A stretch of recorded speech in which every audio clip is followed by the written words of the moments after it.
네, 여러분, 이번 영상에서는 운동 후 초과 산소 섭비량, 소위 이제 EPOC라고 하는데요. Extra Post Exercise Oxygen Consumption. 바로 이제 이 운동이 끝난 다음에 우리가 안정시 수준 이상으로 더 많이 소비하는 산소 소비량을 의미한다고 할 수 있겠습니다. 바로 이제 운동을 할 때 그 운동에 의해서 자극이 되어서 운동이 끝났는데도 불구하고 휴식 시보다 더 많은 그 산소를 우리가 소비하게 되는데요. 바로 그 산소량을 EPOC다 이렇게 얘기하는 것이죠. 자, 그림을 보면서 더 자세히 설명드리도록 하겠습니다. 바로 EPOC라고 하는 것을 설명드리자면은 우리가 이제 운동을 수행을 할 때 산소 소비 수준이 어떤 패턴으로 변화하는지를 보여주는 이 그래프를 한번 보시죠. 보시게 되면은 우리가 안정시 수준에서는 분당 0.2리터 정도의 산소를 소비한다 이렇게 본다고 한다면은 자, 이때부터 시간이 X축이 시간을 나타내는 것이고요. 분 단위로. Y축은 이제 산소 섭취량을 분당 리터의 단위로 표시하고 있습니다. 자, 우리가 운동을 시작을 하면 산소 소비 수준이 이러한 그래프의 패턴처럼 증가하게 되죠. 주로 높지 않은 강도, 아주 높은 강도가 아니라 어느 정도 낮은 강도의 운동을 갖다가 우리가 수행을 하게 된다면은 어느 정도 운동을 수행하면서 마침내 산소 소비 수준이 스테디 스테이트, 항정 상태에 도달하게 됩니다. 이제 더 이상 증가하지 않고 일정한 수준을 유지하는 것이죠. 즉 어느 정도의 특정한 강도의 운동을 갖다가 수행할 때 그 운동 강도가 그다지 높지 않다면은 이러한 항정 상태가 나타나게 되는 것이죠. 근데 이런 그 항정 상태가 나타날 때까지 바로 그때까지에는 산소 소비 수준이 그 운동에 필요한 전체 에너지를 유산소적으로 다 충당하지 못하기 때문에 바로 이 부분을 산소 결핍이 발생했다 해서 이 부분을 O2 데피시트 즉 산소 결핍이라고 부분이라고 이제 우리가 이야기를 하는 것이죠. 그리고 이제 실제로 운동을 수행을 해서 8분까지 요 그래프에 보시면 8분까지 운동을 수행해서 운동을 마쳤을 때 이제 산소 소비 수준은 서서히 감소해서 시간이 경과함에 따라 점차 감소해서 마침내 휴식시 수준으로 돌아가는데 이 경우에는 휴식시 16분 즉 운동 시간과 합쳐서 8분까지 운동을 했고 운동이 끝난 후에 약 8분 후 약 16분 정도 되었을 때 휴식시 수준으로 산소 소비 수준이 회복되는 그런 모습을 보여주고 있습니다. 자, 이것은 하나의 예로서 여러분에게 보여드리는 것인데요.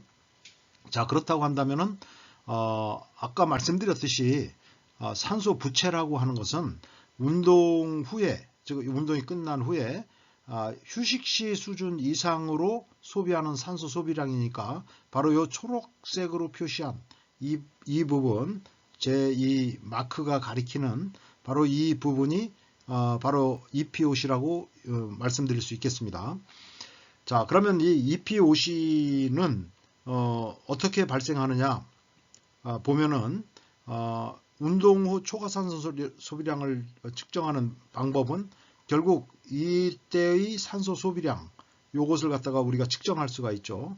이것을 측정한 값에서 휴식 시 소비하는 산소 소비량 즉 운동을 하지 않아도 우리가 휴식을 취하면서 이 부분의 산소는 소비하게 되는 것이죠. 그래서 바로 이 휴식 시 산소 소비량 값을 회복기 산소 소비량에서 빼면은 값을 구할 수 있게 된다.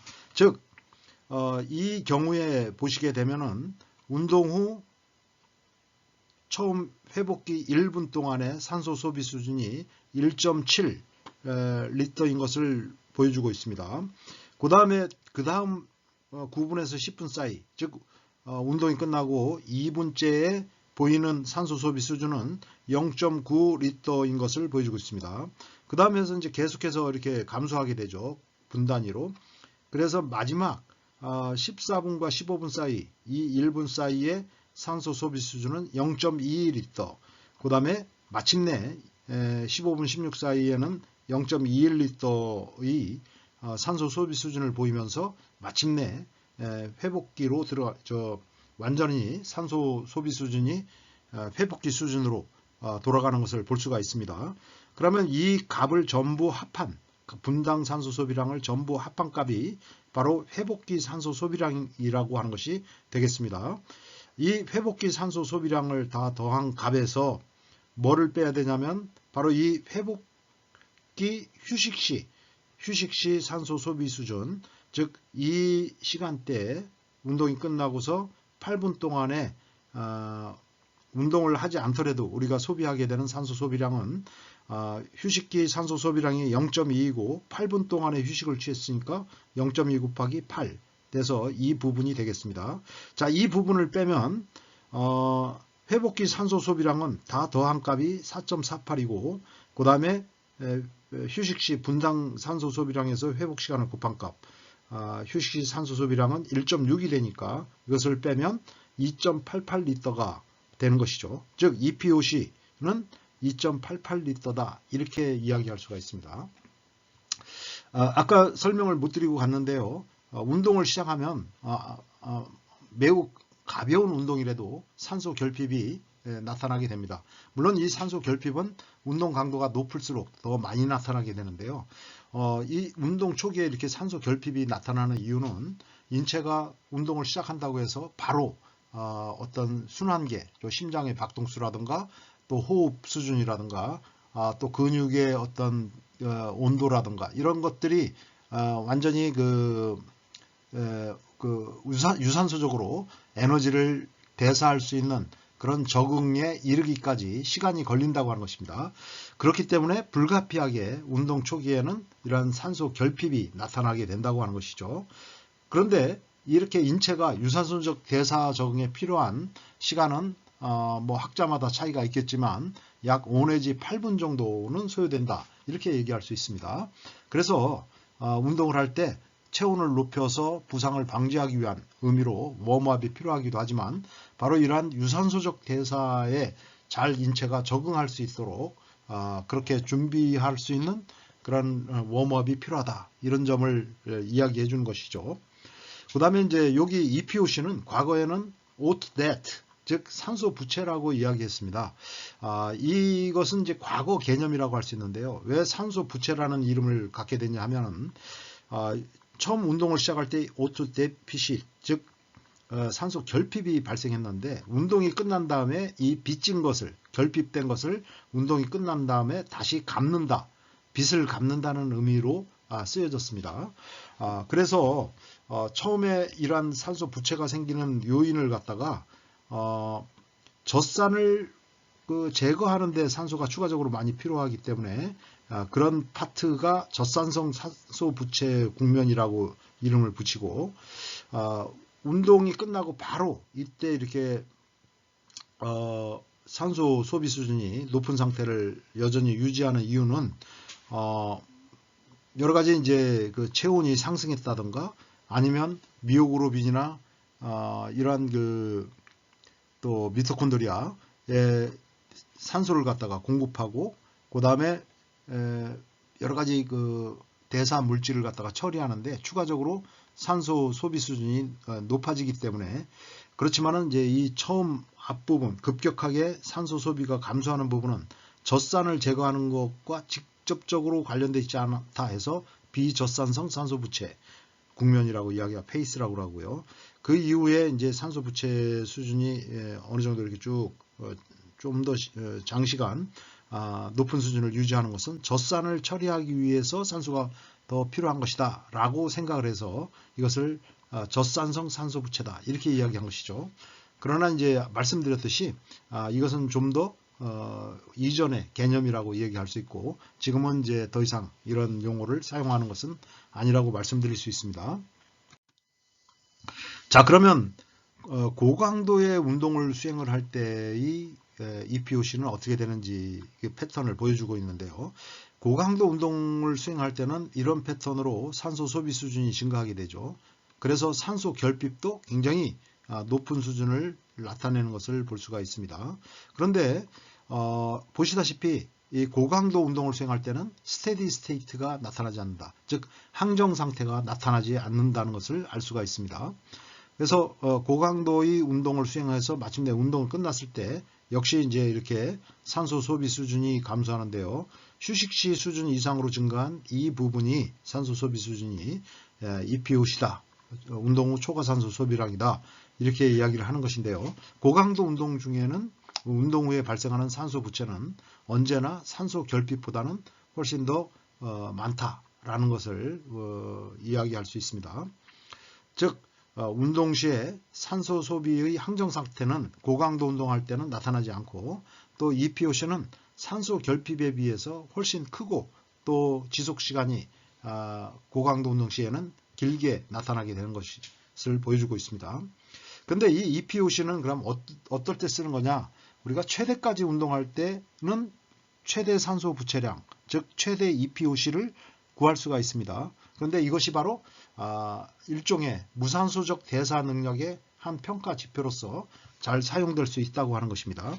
또 한 가지, 이 최대 산소 부채량은 인원질 결핍에 대한, 즉 ATP라든가 크레아틴 포스페이트, 크레아틴 인산에 대해 결핍되었을 때 그것을 이겨낼 수 있는 능력을 인원질 결핍에 대한 내성이라고 할 수 있죠. 바로 이런 능력이 이제 높을수록 최대 산소 부차량이 더 많게 되고요. 그 다음에 젖산 내성이 높을 때도 이 EPOC가 크게 나타나는 것을 알 수 있습니다. 그래서 이러한 것과 관련성을 가지고 있다는 점을 우리가 알아야 되겠습니다. 자, 그러면 EPOC 원인은 무엇인가에 대해서 설명을 드리자면요. 일단 말씀드렸듯이 운동이 끝난 다음에는 ATP나 PCR이 고갈되어 있죠. 그래서 이것을 1차적으로 고갈하는데 유산소적 대사를 통해서 만들어낸 에너지를 가지고 ATP를 재합성하고 크레아틴산을 재보충하는 데 산소가 필요한 것이죠. 또 미오글로빈의 산소를 다시 보충하는 것, 그 다음에 정맥혈의 산소 농도도 다시 회복시키는데 추가적인 산소가 필요하다는 것입니다. 또 한 가지는 이 젖산이 생성되지요. 고강도 운동이라고 한다면은. 그러면 이 젖산을 글리코겐으로 재합성하는 과정에서도 추가적인 에너지, 추가적인 산소가 더 필요하다고 하는 것입니다. 그 다음에 운동을 했을 때 근조직에 어떤 미세 조직에 어떤 손상이 있거나 이랬을 때는 그러한 손상을 회복시키는 데 필요한 단백질 합성, 이런 것에도 추가적인 에너지가 필요하고 산소가 필요한 것이죠. 그 밖에 운동 중에 상승된 체온이, 운동 중에는 체온이 상승하죠. 이 체온 상승 자체가 미토콘드리아의 산소 소비를 자극한다고 하는 것입니다. 또 호흡 근육이나 심장 활동이 운동이 끝나면 바로 안정상태로 돌아가지는 않죠. 한동안 계속 높은 수준의 심장 박동이나 또 호흡수를 유지하게 되는데요. 이런 것이 이제 추가적인 EPOC를 발생시키는 요인이 되는 것이죠.